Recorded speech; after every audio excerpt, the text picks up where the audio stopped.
The Rio Grande ran red with the sunset, like the earth itself was bleeding into the water. Cole Brennan stood knee-deep in the current, his calloused hands working the rope that tethered his horse to the cottonwood on the bank. The water was cold for late August, snow from the distant mountains still finding its way south, and it numbed his legs through the worn denim of his trousers. He didn't hear the splash at first, not over the persistent murmur of the river and the cicadas screaming their twilight chorus from the brush.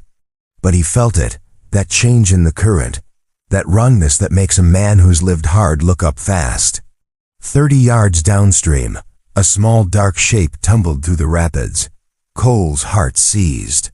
He knew drowning when he saw it, the desperate, silent thrashing that most folks never expected. Drowning wasn't loud. It was a quiet, terrible thing. He didn't think. Thinking was for men with time. He plunged into the current, boots finding uncertain purchase on the slick river stones. The water grabbed at him with cold fingers, trying to pull him down with the child, and it was a child. He could see that now, small arms flailing. Dark hair plastered to a small head that kept disappearing beneath the surface. The current was stronger than it looked. It always was. Cole fought against it, his powerful shoulders driving him forward, legs pumping, lungs burning. He'd been a strong swimmer once, before the desert and the whiskey and the years had carved the youth out of him. Muscle memory took over. He reached the child just as the small body went under again. His hand closed around fabric, a shirt, homespun cotton, and he yanked hard, breaking the water's grip. The child surfaced, gasping, eyes wide with terror, and Cole got an arm around the narrow chest and kicked hard for the bank. The river didn't want to let them go. It pulled and pushed, trying to drag them toward the rocks downstream where the water turned white and vicious. Cole's boots scraped bottom, lost it, found it again. His shoulders slammed into a submerged log and pain exploded bright behind his eyes, but he held on, dragging them both toward shallow water. Finally, blessedly, his knees hit mud. He hauled the child up onto the bank and collapsed beside the small body, chest heaving, river water streaming from his beard. The child was coughing, retching up river water, alive. A boy, Cole saw now, maybe 7 or 8 years old, with skin the color of desert clay and eyes so dark they were almost black. Mexican probably, or maybe Apache out here. Bloodlines ran together like rivers. "You're all right," Cole gasped, his own breath ragged. "You're all right, son. Just breathe." The boy stared at him, coughing subsiding, but didn't speak. Those dark eyes held something that made Cole's gut tighten, not just fear, but something older, something that didn't belong in a child's gaze. "Where's your folks?" Cole asked, sitting up, water sluicing from his clothes. "Where'd you come from?" The boy's mouth opened, but no sound came out. He tried again, his small throat working, but only a strangled gasp emerged. Before Cole could press further, he heard the thunder of hooves. 2 riders came hard down the riverbank, a man and a woman, both mounted on horses that had been run too hard. The man was lean and weathered, Mexican, with a mustache that drooped past his jaw. The woman was younger, pale-skinned with auburn hair escaping from beneath a sun-faded bonnet, her face streaked with dust and something that looked like dried blood. They pulled up hard, the horses snorting and stamping.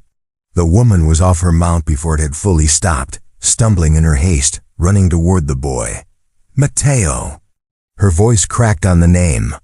She fell to her knees beside the child, her hands running over him, checking for injuries. "Oh God, Mateo, I told you to stay with the horses, I told you." The boy Mateo threw his arms around her neck, still silent, and the woman clutched him like the world might try to tear him away again. The man dismounted more slowly, his hand resting on the pistol at his hip. His eyes, hard and calculating, fixed on Cole. "You pulled him out?" Cole got to his feet, water dripping from his coat, saw him go under. "Couldn't let a child drown. We're grateful."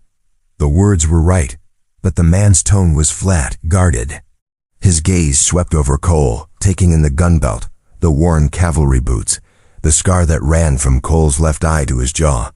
Name's Ramirez, Miguel Ramirez. This is my wife, Sarah, and my son. Not his son, Cole noted. The boy was too dark, the woman too pale. Stepson, maybe, or adopted. Out here, families were what you made them. Cole Brennan. He squeezed water from his hat. You folks running from something? The silence that followed was answer enough. Sarah's arms tightened around Mateo. Miguel's hand shifted closer to his gun. We should go, Miguel said quietly. Sarah, get him on the horse. Wait. Cole held up a hand. That child near drowned. He needs rest, needs to warm up. You push on now in the dark, you'll kill those horses, and maybe yourselves. We can't stop. Sarah's voice was fierce despite its tremor. She stood, pulling Mateo with her. We can't, they're too close. Who's too close? Miguel and Sarah exchanged a look, some wordless communication passing between them. Finally, Miguel spoke, his voice low and urgent. The Garrett Gang, you know them? Cole's blood went cold. Everyone in West Texas knew the Garrett Gang. Jack Garrett and his 6 brothers, 7 devils riding together, leaving bodies and burned homesteads in their wake. The law had tried to hang them twice. Both times, the witnesses disappeared before trial. What did you do to cross them? Cole asked. We didn't do nothing. Sarah's eyes blazed. They came to our ranch 3 days ago. Mateo was in the fields. He saw, her voice broke. He saw what they did, to my husband. To the ranch hands. To everyone. The pieces fell into place. The blood on her dress. The boy's silence. The terror in both their eyes. They want the boy, Miguel said. No witnesses. They've been hunting us since we ran. Cole looked at Mateo. The child stared back. And in those dark eyes, Cole saw the same thing he saw in his own mirror every morning. The weight of seeing things no one should see. The burden of surviving when others didn't. How far behind are they? Cole asked. Half a day, maybe less. Miguel's jaw tightened. We can't involve you, Senator. You saved my boy, we're grateful. But this isn't your fight. Cole should have agreed.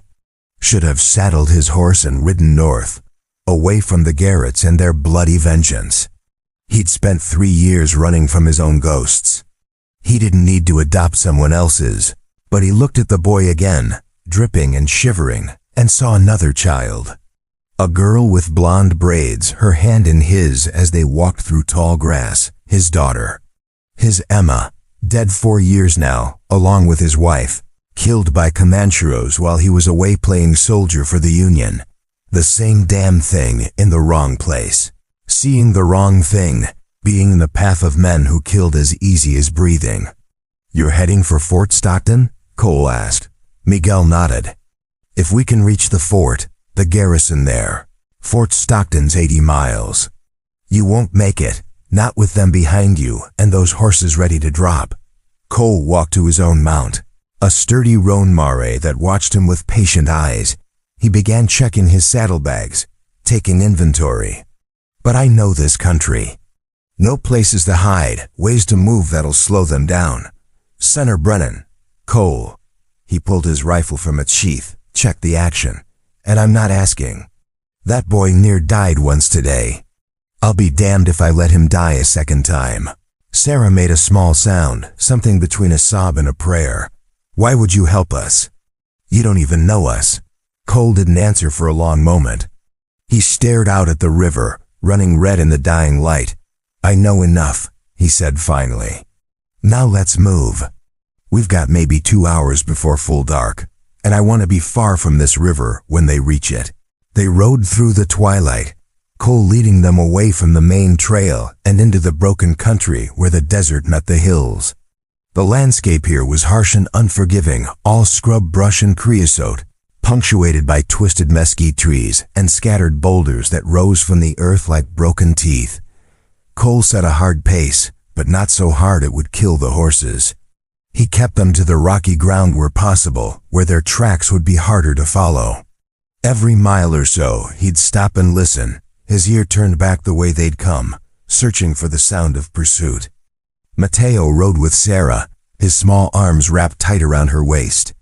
The boy hadn't made a sound since they'd started riding. Not a word, not a cry, not even a whimper when his horse stumbled and nearly threw them both. Cole had seen shock before, men after battle, women after raids, and he recognized it in the rigid way the boy held himself. Miguel rode at the rear, his rifle across his saddle, constantly checking their back trail. He was competent. Cole could see that, moved like a man who knew how to ride and shoot. But there was a brittleness to him, a tension that spoke of a man pushed to his limit. "There's a canyon about 3 miles ahead," Cole called back. "Old line shack at the mouth. Hasn't been used in years, but it'll give us walls and a roof. Will they find it?" Miguel asked. "Maybe, but by then we'll have rested the horses and moved on. We keep moving, keep them guessing, we might just make it. And if they catch us?" Cole didn't answer that. They all knew what would happen if the Garretts caught them. The canyon appeared as full darkness fell, a black slash in the earth flanked by walls of pale limestone. Cole led them through the narrow mouth, their horses' hooves clattering on stone, echoing in the confined space. The line shack was barely standing, 3 walls of adobe brick and a partial roof, a remnant from when cattlemen had tried to tame this country and failed. They dismounted in silence. Cole unsaddled the horses while Miguel gathered what dead wood he could find. Sarah wrapped Mateo in a blanket and sat with him in the corner of the shack, rocking slightly, her lips moving in what might have been prayer. "No fire," Cole said as Miguel began to arrange the wood. "The boy is freezing. The boy is alive. A fire means smoke, and smoke means they'll find us for sure." Cole's voice was harder than he intended. "We stay cold tonight. Tomorrow, if we're lucky, we'll have distance enough for a fire." Miguel's jaw worked, but he nodded and set the wood aside. Instead, he pulled out a canteen and some hard biscuits from his saddlebag. It wasn't much, but it was something. They ate in silence, the darkness pressing in around them. Above, through the gap in the roof, stars began to appear, hard bright points in the black. A coyote yipped somewhere in the distance, and another answered. Cole watched Mateo. The boy had eaten a little mechanically at Sarah's urging, but his eyes remained fixed on nothing, seeing something that wasn't there. "How long's he been like this?" Cole asked quietly. Sarah's hand stroked Mateo's hair. "Since it happened." "He hasn't spoken a word." "The doctor in San Angelo said it was shock, that it might pass, but," her voice caught, "what if it doesn't? What if he never speaks again?" "He will," Cole said, with more certainty than he felt. "Just needs time. Needs to feel safe again." "Will he ever feel safe?" Miguel's voice was bitter. After what he saw, what we all lost, Cole had no answer for that. He'd asked himself the same question for 4 years, and he still didn't know. He moved to the entrance of the shack, positioning himself where he could watch the canyon mouth. The darkness was complete now, the kind of black that existed only in wild places, far from towns and fires and civilization. He'd once been afraid of this darkness. Now it was the only place he felt comfortable. Behind him, he heard Sarah singing softly to Mateo some Spanish lullaby, the words blending with the night sounds. Miguel checked their weapons, methodical and quiet. And somewhere out there, in that vast darkness, 7 men rode with murder in their hearts. Cole settled his back against the cold adobe and began the long watch. Dawn came pale and hesitant, the sun struggling to burn through the morning haze. Cole hadn't slept. He never slept much anymore. The dreams saw to that. Instead, he'd kept watch through the night, his rifle across his knees, listening to the sounds of the desert coming alive. Miguel relieved him at first light. The man looked haggard, his eyes red-rimmed, but his hands were steady on his rifle. "Nothing?" Miguel asked. "Nothing yet. But they're coming." Cole stood, his back crackling and stretched. "Question is, how good are their trackers? Good enough to follow us here?" "Maybe. Depends on whether they picked up our trail at the river." Cole moved to where Sarah and Mateo still slept, curled together under the blanket. The boy's face was peaceful in sleep, unmarked by the horror he carried. We should move within the hour. Push hard for the box canyon. If we can reach it by tonight, we'll have the high ground. Miguel nodded. And after that? After that, we pray the army patrol from Fort Stockton is running early this week. They woke Sarah and Mateo gently. The boy's eyes opened, and for just a moment, they were clear and young and untroubled. Then memory returned, and the shutters came down again. Sarah pulled him close, whispering to him in Spanish, and Cole turned away to give them privacy. They ate the last of the biscuits and drank sparingly from the canteens. Water would be scarce for the next 20 miles. Cole had them mount up while the canyon was still in shadow, hoping that would buy them a few more minutes of invisibility. As they rode out into the growing light, Cole heard it, distant but distinct. Gunfire, 3 shots, evenly spaced. Signal shots, Miguel said, his face going pale. They found our trail. Cole kicked his horse into a faster pace. Then we run, they ran. Through the morning heat and into the afternoon, they pushed the horses as hard as they dared. The landscape blurred past sand and stone and sun-bleached bone. Cole led them through arroyos and over ridges, always moving, always searching for terrain that would slow their pursuers. But the Garretts were gaining. Cole could feel it in the way the land seemed to shrink, in the prickling at the back of his neck that spoke of eyes watching. They were being herded, driven towards something. Around midday, they came upon the first body. He was sprawled across the trail, half hidden by creosote bush. A Mexican man, maybe 50, with a campesino's clothes and a bullet hole in his back.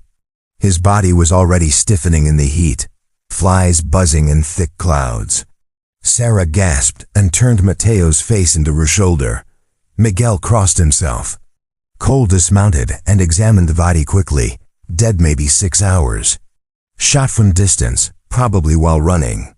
And the body had been left deliberately in their path a message. They're playing with us, Miguel said, his voice tight with fury. They could have caught us by now. They're hurting us. Cole straightened, his mind racing. Miguel was right. The Garretts were experienced hunters, and they knew this country as well as Cole did. They'd been pushing them towards something. He looked ahead, tracing the path they'd been following. The canyon narrowed up ahead, funneling toward. Hell, Cole breathed. They're driving us toward the Narrows. What's the Narrows? Sarah asked. Box Canyon. High walls, narrow entrance, no way out the back. Cole's jaw tightened. They get us in there. They can pick us off from the rim.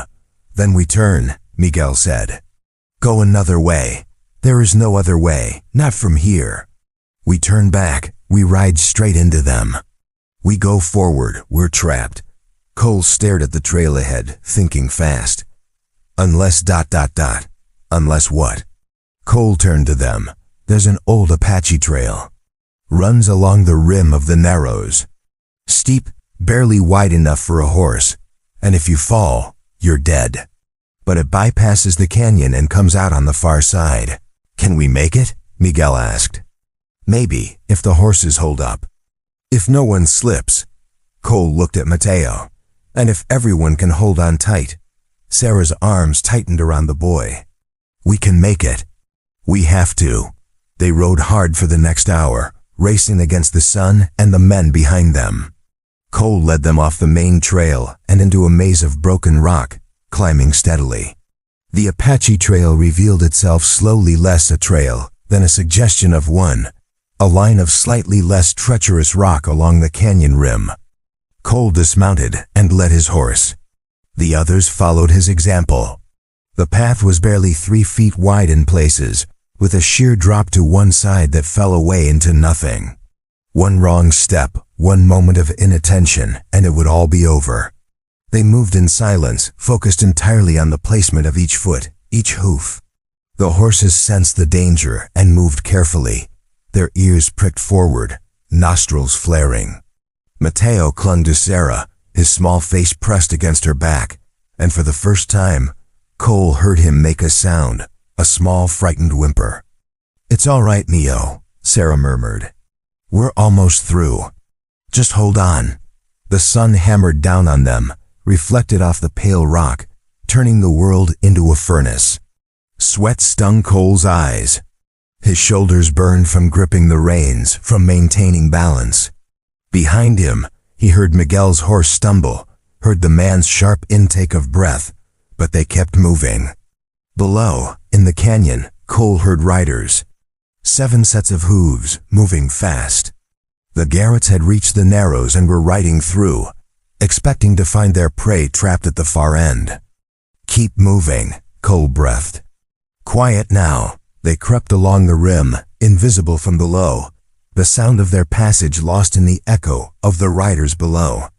Cole could hear voices, now rough laughter, the jingle of spurs, a comment too distant to make out but clear in its cruel intent. Then they were past, the trail widening slightly as it descended the far side. Cole allowed himself one breath of relief before pushing on. They weren't safe yet. The Garretts would realize soon enough that their trap was empty, and then they'd come hunting. They descended quickly, the horses scrambling on loose rock. At the bottom, Cole remounted and set a hard pace east, toward a line of low hills that promised cover and confusion. They rode for another 2 hours before Cole finally called a halt. They'd reached a place where the desert broke into a series of shallow valleys, dotted with juniper and pinyon pine. Water seeped from a crack in the rock here, forming a small pool, barely enough for the horses, but something. They dismounted, and Sarah helped Mateo down. The boy's legs nearly gave out, trembling with exhaustion and fear. Sarah caught him, held him, and Cole saw tears tracking through the dust on her face. "We made it," she whispered. "Mateo, we made it." The boy looked up at her, and his mouth opened. For a moment, Cole thought he might speak. But instead, he just closed his eyes and leaned into her embrace. Miguel approached Cole, his face grim. "How long before they find our trail again?" "Hour, maybe 2. Cole splashed water on his face, then drank sparingly. "But we bought ourselves some time. And we're closer to the fort. Maybe 30 miles now." 30 miles, Miguel laughed, a sound with no humor in it. 30 miles with 7 killers behind us. Better odds than we had this morning. Senator Brennan Cole. Miguel's voice dropped. "Why are you doing this? Really, don't tell me about the boy.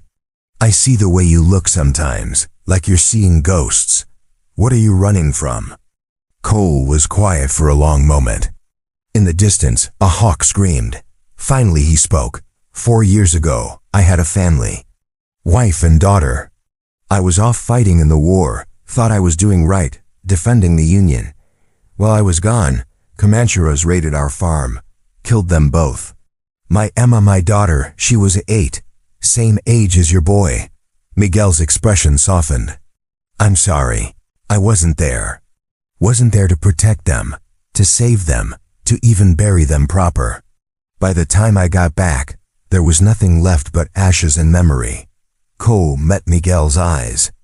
"I've been running ever since. From the memory, from the guilt, from myself. Maybe this is my chance to stop running. Maybe this time I can save someone. Or die trying." Cole smiled, and it was the saddest thing Miguel had ever seen. "Yeah, or die trying." They rested for 20 minutes, then moved on. The afternoon wore into evening, and the shadows grew long. Cole kept them moving through broken country, using every trick he knew to hide their trail. But he could feel the noose tightening. As the sun touched the western horizon, painting the desert in shades of blood and gold, Cole spotted them. 7 riders, maybe 3 miles back, moving at a steady lope. The Garretts had found their trail. "Miguel," Cole said quietly, "get ready to run." They ran again, but this time the horses were flagging. Sarah's mount stumbled twice, and Cole saw the foam on its neck. They couldn't keep this pace much longer. The landscape began to change, the desert giving way to rocky hills cut with deep ravines. Cole searched his memory, trying to recall every detail of this country. There had to be something, some advantage, and then he saw it. rising from the evening shadows like a ghost. Its adobe walls the same pale color as the desert stone. Mission San Rafael. It had been abandoned for a century, left to the mercy of wind and sun when the Spanish priests had finally admitted defeat and retreated south. But the walls still stood, thick and solid, built to withstand both Apache raids and the relentless desert, and it had a well. Cole remembered that much. Water. There. He pointed. The mission. We ford up there. We'll be trapped, Miguel protested. We're already trapped. But there, we have walls and water. We make our stand there. Sarah looked back at their pursuers, now closer, visible as dark shapes against the dying light. Then she looked at Mateo, exhausted and silent in front of her. The mission, she said. We go to the mission. They rode hard for the last mile, the horses finding some final reserve of strength. The mission grew larger, its walls rising 12 feet high, the gate long since rotted away, but the opening narrow enough to defend. They rode through into a courtyard choked with weeds and mesquite seedlings. The old chapel stood at one end, roofless now, its walls carved with Spanish prayers and Apache warnings. Around the courtyard, small rooms opened off a covered walkway, their doors gone but their walls intact. Cole dismounted and immediately began barking orders. Miguel, grab the rifles and all the ammunition. Sarah, get Mateo into that room there, the one with the intact ceiling. It'll be the safest if they start shooting.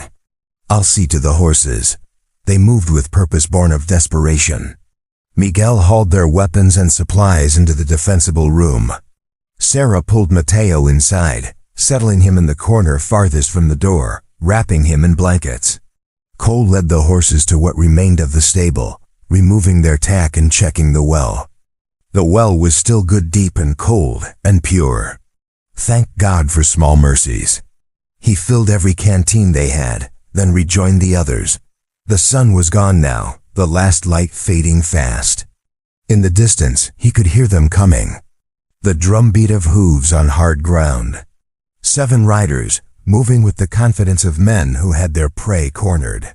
Cole joined Miguel at the gate. Together, they dragged a half-rotted beam across the opening, then piled rocks behind it. It wouldn't stop anyone determined, but it would slow them down. How many bullets do we have? Cole asked. Miguel counted quickly, maybe 60 rounds total. Plus our pistols, against 7 men. Professional killers. Cole checked his rifle, then positioned himself at a gap in the wall where he could see the approach. Could be worse. How? Could be 8 men. Despite everything, Miguel laughed. The riders appeared as darkness settled fully over the desert. They came slowly now, spread out, silhouettes against the star-bright sky. Cole counted them. 1, 2, 3, 4, 5, 6, 7. The Garrett gang in all their terrible glory. They stopped about 100 yards out, just beyond rifle range. For a long moment, there was only silence, that heavy, expectant silence before violence. Then a voice called out, loud and mocking, "We know you're in there. Give us the boy, and the rest of you can ride on. You got my word on that. Jack Garrett." Cole recognized the voice from descriptions he'd heard. Smooth as honey, cold as ice. "Your word ain't worth spit, Garrett." Cole shouted back. A pause, then, "That you, Brennan? Cole Brennan? Well, I'll be damned. Heard you'd gone to seed, turned into a drunk up in Presidio County. What are you doing mixed up in this?" "Seems I found a reason to sober up," Garrett laughed. "That boy saw something he shouldn't have seen. You know how this works. No witnesses, no trial, just business. Business?" Sarah's voice rang out, high and furious. She appeared next to Cole, her face twisted with rage. "You murdered my husband. You burned our home. You killed good men, men with families. That's your business?" "Nothing personal, ma'am," Garrett called back. "Your husband was running guns to the Apaches. That's bad for our operation. Had to make an example. He wasn't running guns. He was a rancher. Maybe so, maybe not. Don't matter now, does it?" The false pleasantness left Garrett's voice. "Here's how this is going to go. You send out the boy, or we come in and kill every last one of you. You got till moonrise to decide. That's maybe an hour. Think carefully." The riders pulled back, disappearing into the darkness. But Cole knew they wouldn't go far. They'd set up positions, surround the mission, wait for their deadline. He turned to find Miguel and Sarah staring at him. "We can't give them Mateo," Sarah said. "I don't care what they do to me." "We can't. We're not giving them anything," Cole said firmly. "Miguel, you take the west wall. Watch for them trying to sneak up from that direction. I'll take the east. Sarah, you stay with Mateo, and you keep your pistol loaded. Anything comes through that door that isn't me or Miguel, you shoot it." "What's your plan?" Miguel asked. "Survive till morning. At first light, we make a run for it. They won't expect that. They think they've got us pinned. We go fast and hard. We might just make it." "Might," Miguel repeated. "It's all we've got." They took their positions. The hour crept past, measured by the slow wheeling of stars overhead.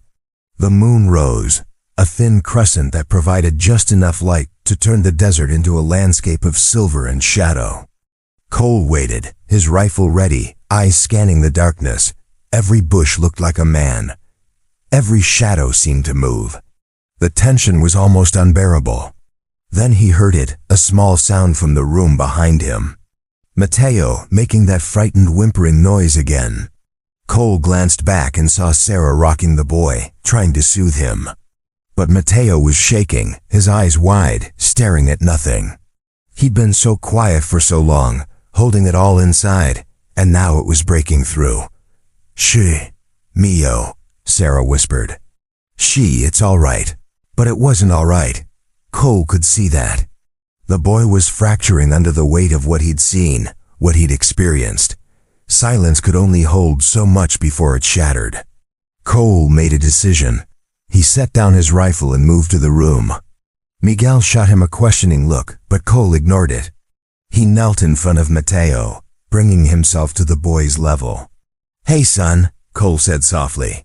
"You're scared. I know you're scared. And I know you saw terrible things. Things no child should ever see."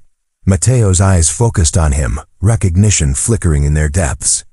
"I lost someone too," Cole continued. "My little girl, Emma. She was about your age. Had blonde hair and blue eyes and a smile that could light up a room. She's gone now. Been gone 4 years. And some days, the weight of that is so heavy I can barely stand up under it." Sarah's hand covered her mouth, tears streaming down her face.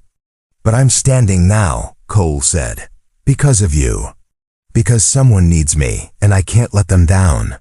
"Not again." He put his hand on Mateo's small shoulder. "You're carrying something heavy too, aren't you? Something you saw, something that's locked inside you. And you think if you open your mouth, if you let it out, it'll destroy everything." Mateo's breathing was rapid, shallow. His whole body trembled. "But it won't," Cole said. "It'll hurt. God knows it'll hurt. But then it'll start to heal. You just have to trust someone enough to let them help carry it. Will you trust me, Mateo? Will you trust us?" For a long, breathless moment, nothing happened. Then Mateo's mouth opened. His throat worked. And in a voice so soft it was barely audible, he whispered, "They single quotes coming." The words were like a gunshot in the quiet. Sarah gasped, pulling Mateo close. Miguel turned, his eyes wide. "What did you say, son?" Cole asked gently. Mateo's voice grew stronger, the words tumbling out now, released after days of being locked inside. "They're coming. They came to the ranch. We were in the barn. Papa tried to stop them. He told me to hide in the hayloft, so I climbed up, and I could see through the cracks in the wood, and it's all right," Cole said. "You don't have to tell it all now. They shot him," Mateo said, his voice breaking. "They shot Papa, and he fell down, and there was so much blood, and I wanted to help him, but I was so scared, and I stayed in the loft, and I did nothing. I just watched him die." Sarah was sobbing now, holding her stepson tight. "It wasn't your fault, Mio. None of it was your fault. I'm sorry," Matteo wept. "I'm so sorry. I should have helped. I should have done something." Cole's vision blurred. He saw Emma's face, heard her laughter, remembered the weight of her in his arms. He'd carried this same guilt for 4 years, the guilt of not being there, of not saving the people he loved. "Listen to me," he said fiercely. "You survived. That's what your papa wanted. That's what he died to give you a chance to survive. Don't you dare feel guilty for that. Don't you dare carry that weight." The words were for Matteo, but they were also for himself. 4 years of guilt, of self-recrimination, of drowning in whiskey and regret. And suddenly, in this abandoned mission with killers outside and death waiting, Cole felt something shift inside him. He'd been given a second chance. Not to save Emma was beyond saving. But to save this boy, this family, these people who'd stumbled into his path like Providence itself. "We're going to get through this," Cole said, and for the first time in 4 years, he believed in something beyond surviving another day. "All of us. I promise you that." Matteo nodded, wiping at his eyes. The dam had broken, and with it, some of the terrible tension that had gripped him. He was still afraid, they were all afraid, but he was present now, connected, no longer lost in his silent horror. Cole returned to his position at the wall. Miguel caught his eye and nodded once, a gesture of respect and understanding. The night deepened, the moon climbed higher. And then, from the darkness, came the first gunshot. The bullet struck the adobe wall 6 inches from Cole's head, spraying him with pulverized clay. He dropped low, bringing his rifle up, searching for the muzzle flash. There to the east, behind a cluster of mesquite. He fired, the rifle bucking against his shoulder, and was rewarded by a curse from the darkness. "They're testing us," Miguel shouted from the other side of the courtyard, seeing where we're positioned. More shots came, from multiple directions now. The Garretts were spread around the mission, probably 50 yards out, using the darkness and distance as cover. They weren't rushing in, they were professionals, patient, willing to wait for an opening. Cole fired carefully, conserving ammunition, aiming for muzzle flashes and movement. Beside him, Miguel did the same.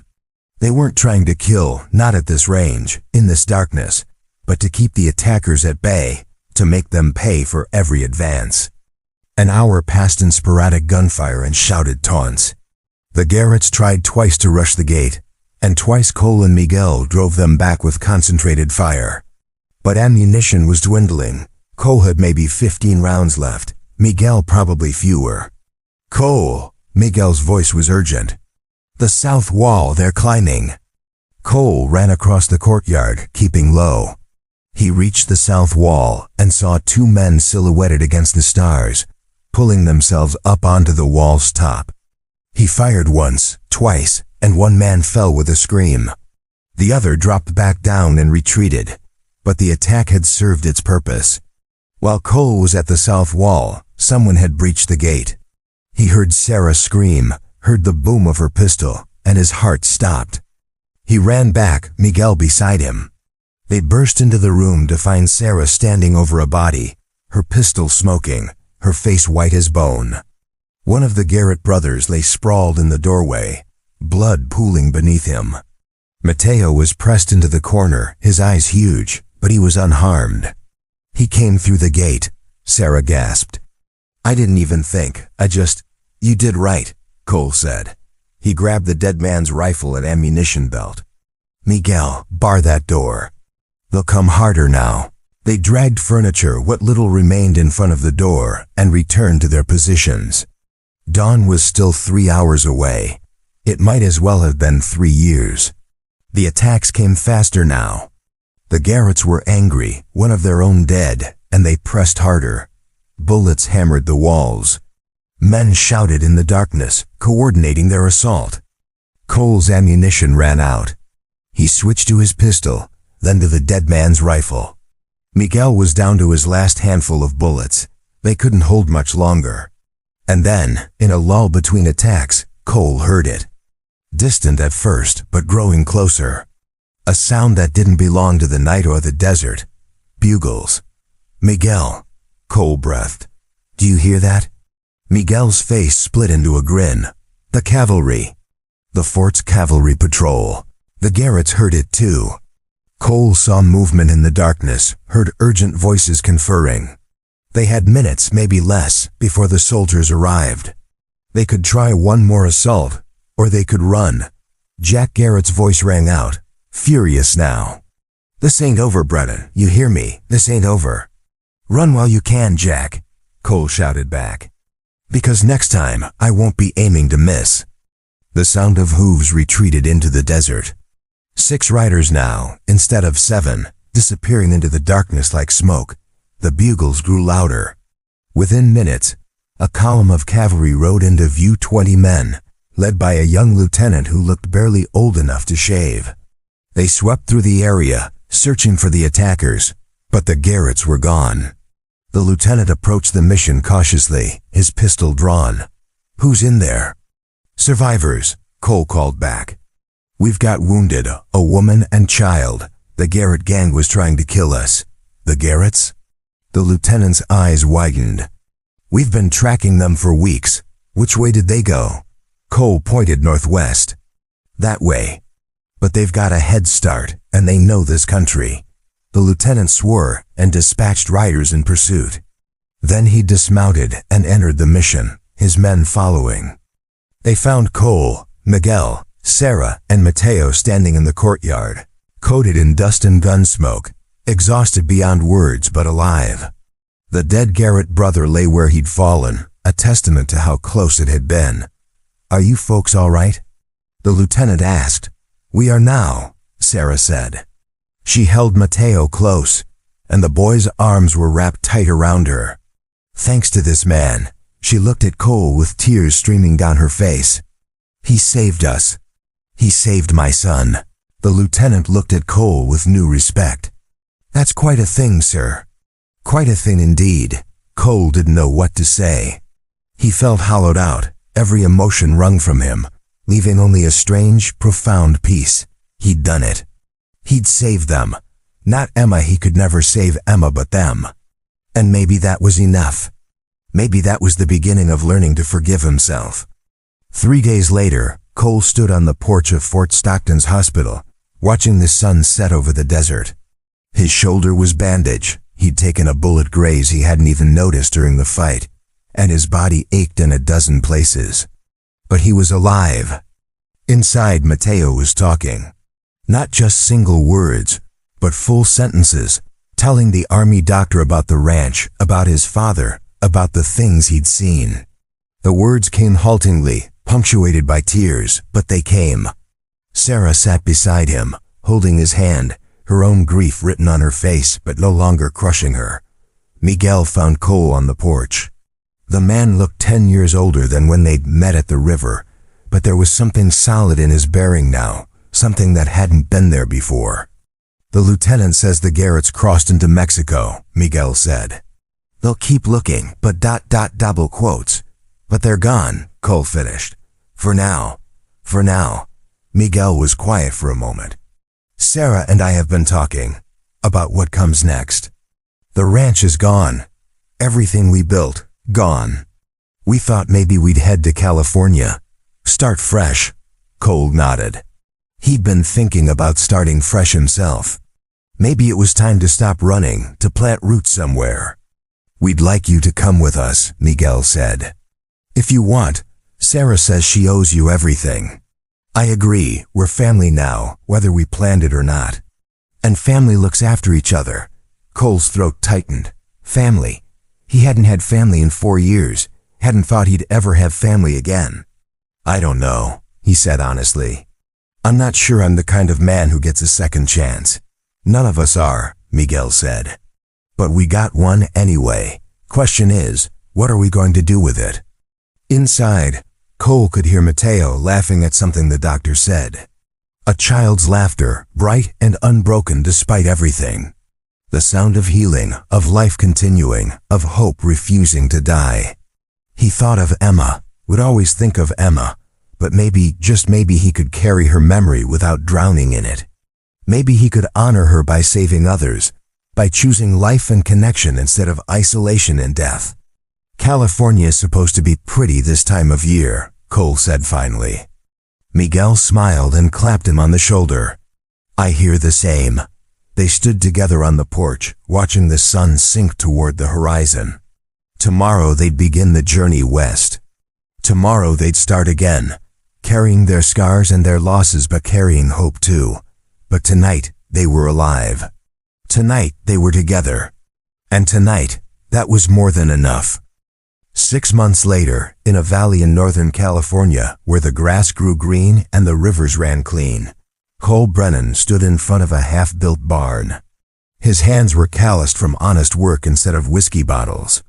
His face had color again, life again. Behind him, he could hear Mateo and 2 other children from neighboring farms, playing some complicated game that involved a lot of running and shouting. The boy had nightmares still, they all did, but they were getting fewer. He spoke freely now, laughed easily, was learning to be a child again. Sarah and Miguel's house stood on the hill, smoke rising from its chimney.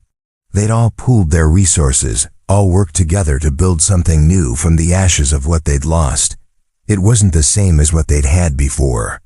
It would never be the same, but it was good, it was real. It was theirs. Cole picked up his hammer and returned to work. As he did, he felt the weight he'd been carrying for 4 years lighten just a little more. Not gone, never gone, but manageable, bearable. He'd saved a boy from drowning. In doing so, he'd saved himself. And when the parents had arrived that day at the river, their silence had been chilling, not because they were cold, but because they were carrying terror and trauma too large for words. He'd chosen to carry it with them, to stand with them when the darkness came calling. That choice had made all the difference. Cole looked up at the sky, cloudless and blue, and for the first time in years, he smiled without reservation. Emma would have liked this place, would have liked this family he'd found. And maybe, just maybe, she'd be proud of the man he was becoming. The hammer rang against nails, a steady rhythm of building, of creating, of choosing life. In the distance, Mateo's laughter rang out bright and clear. Cole Brennan drove another nail home and kept building. Thanks for watching this story till the end. Comment below and tell me where you're watching from. And before you go, check out these other amazing Western stories waiting for you next. Subscribe, like, and I'll see you on the next ride.